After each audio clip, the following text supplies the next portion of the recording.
all the technique that we learn, all the strategies, all the tools in our toolbox should be in the service of telling a rousing, good story.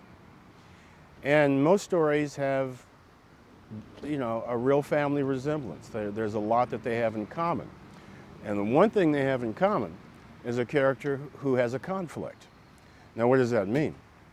It means that your protagonist in the story is either in a state of equilibrium when the story begins, living his or her life, no problems, and then is thrown into a state of disequilibrium either by something that they realize they need and they have to get that thing, or something that comes into their world that causes a disequilibrium and has to be adjusted to.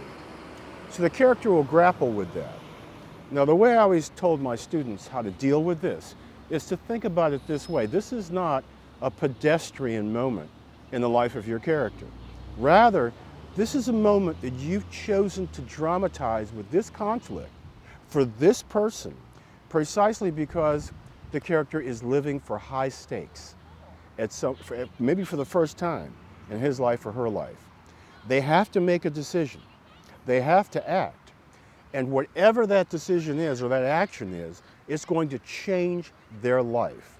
When they come out of this process, beginning with a conflict, attempting to resolve it, going towards a resolution, they will not be as clean at the end of the story as when the story began. Nor will we, as readers, be as clean, having followed them emotionally through that process, as when we began the story.